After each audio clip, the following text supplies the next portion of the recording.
Hello sa inyong lahat! Narito na naman si Mami Essie para mag-share na naman sa inyo ng isang masarap na recipe na pwedeng-pwede nating iahin sa nalalapit na holiday season, ang biringhinang Kapampangan. Shout out po sa mga Kapampangan. Pero bago tayo mag-umpisa, kung kayo ay nasa Facebook, don't forget to follow, like, and share. At kung nasa YouTube naman po, wag lang kalimutang mag-subscribe at pindutin ang bell button para lagi kayong updated sa ating mga bagong video. Ngayon, narito po ang ating mga kakailanganing sangkap.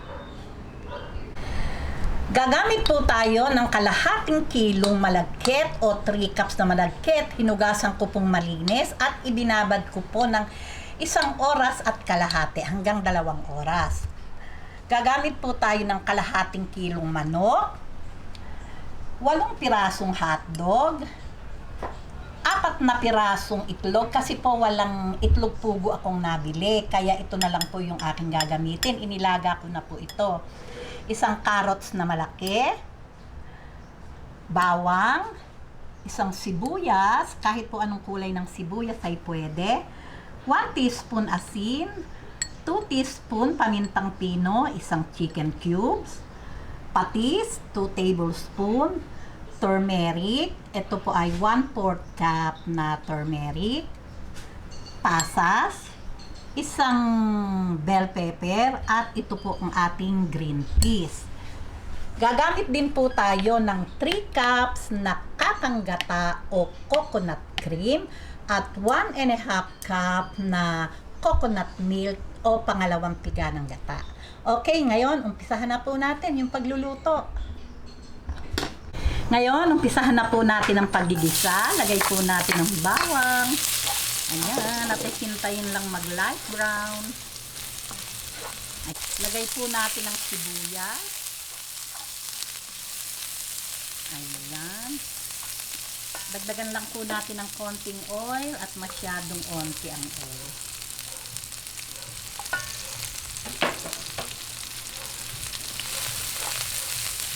Ayan. Ngayon, isunod po natin ang chicken.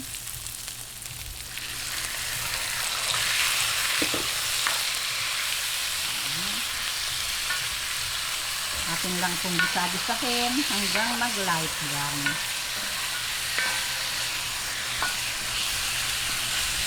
Lagay po natin yung chicken cube. Kayo po yung bahala sa pampalasa. Kung meron pa po kayong gustong idagdag, ay pwedeng-pwede naman po. Lagay po natin ng paminta. Ayan. Yung pong natitira ay mamaya po natin gagamitin. Patis, 1 tablespoon. Ayan, atin lang pong gisa-gisahin hanggang lumabas yung pinaka-juice nung ating. Ayan, hintayin lang po natin magisa-gisa hanggang sa mag-light brown yung ating chicken at lumabas yung kanyang juice. Ayan, okay na po ito. Ilagay po natin itong ating turmeric. Ayan. Ano po, 3 tablespoon muna po yung ating ilalagay. Pag nakulangan po tayo sa kulay, pwede po tayong magdagdag.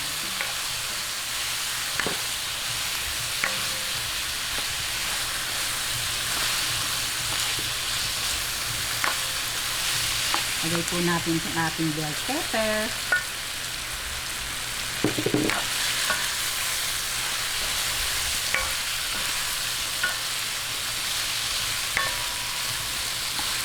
Ayan, itong ating hotdog. Yung pong kalahati ay mamaya na.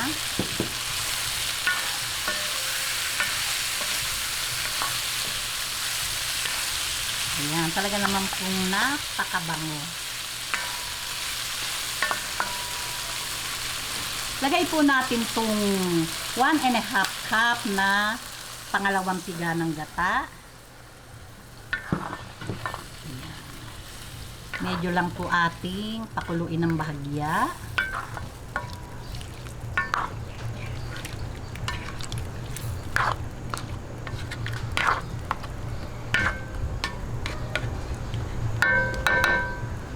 Wait, nakalimutan ko po ang carrots.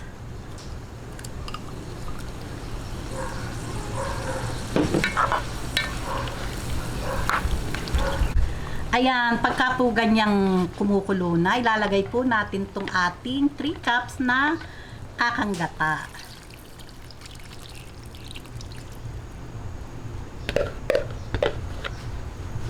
Hahaluin lang po natin para creamy yung ating kakanggata. Ayan. Pag medyo po, hindi naman po natin pakukuluin, medyo paiinitin pa po natin ang bahagya bago natin ilagay yung malagkit na bigas. Ayan, pagka po medyo kumukulo-kulo na ng bahagya, ilalagay na po natin itong ating malagkit na bigas.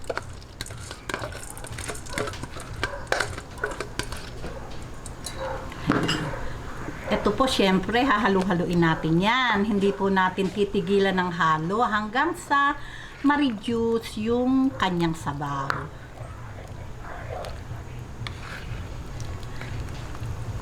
Ayan. Ayan. Halo lang po tayo ng halo. Yung pong ating apoy, nasa high heat. Pero pagka po na-reduce na yung sabaw, hihinaan na po natin yung ating apoy. Lalagay na po natin yon sa medium heat. Ayan.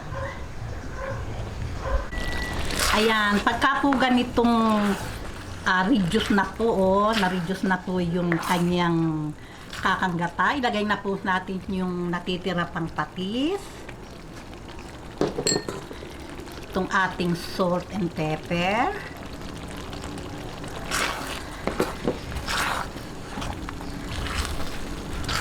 Ayan.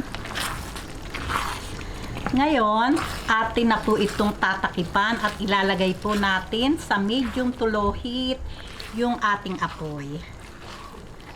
Ayan. Tapos po, pag nilagay natin sa medium to low heat yung ating apoy, after 5 to 7 minutes, babalikan po natin at atin pong muling hahaluin.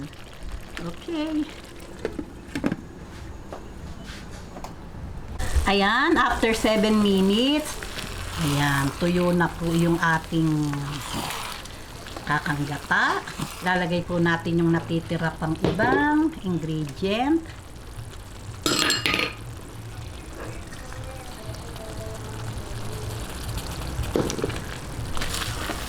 Ayan.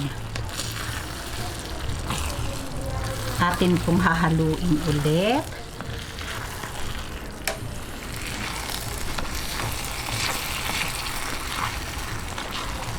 Ayan, ngayon po, pagka po ganitong tuyo na po itong ating biringhe, isasaling ko po ito sa ibang lalagyan at sasapinan natin ng dahon at doon po natin iininin. Ayan, okay. Ayan, ngayon po, dito po tayo mag-iin-in sa aking pan na to. Sinapinan ko po ito ng dahon. Medyo kinapalan ko po yung sa pinadahon para po hindi masunog yung ilalim habang ating iniin-in.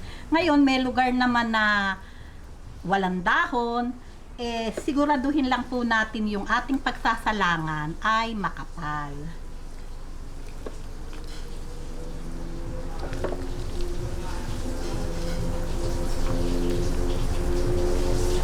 Ayan, pagka po ganitong nasali na natin, syempre po, bigyan po natin ng itlog sa ibabaw para po talaga namang yummy itong ating biringhe.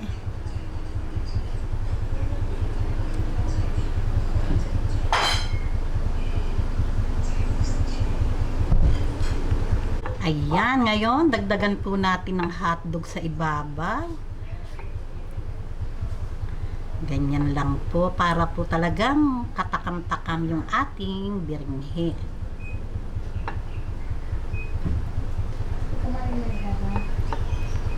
Ayan, itong ating bell pepper para po colorful yung ating biringhe.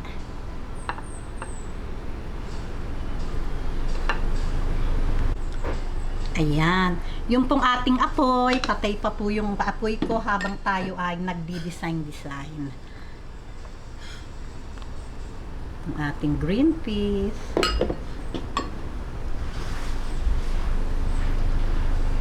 Yan, itong ating, sayang po itong itlog, ilagay na po natin. Masarap naman yan. Yun pong aking tinang design sa ibabaw, yun po mga tira-tira po doon sa ating ingredients. Itinira ko po iyon. Ngayon, syempre po, tatakipan po natin ng dahon para po sa ating pag-iin-in. Ayan, ganyan lang po.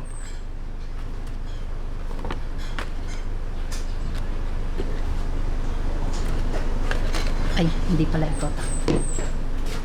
Ayan, binuksan ko na po yung ating apoy. Ngayon, ito po ay ating iin-inin ng 30 minutes hanggang sa wala na po tayo talagang nasasalat na buto ng ating malagkit na bigas. Kung meron pa po kayong nasasalat na buto ng ating bigas, pwede po tayong magdagdag ng ilang pang minuto. Okay, magbabalik po ako after 30 minutes. Yung po ating apoy, nasa low heat lang po. Okay. Ayan, after 30 minutes, tingnan na po natin. Ayan, talaga naman pong napakaganda. Itsurang-itsura pa lang po ay wala na po talagang buto itong ating malagkit. O paano po? Patayin na po natin yung ating apoy at ready na po ito para sa ating pananghalian. Okay.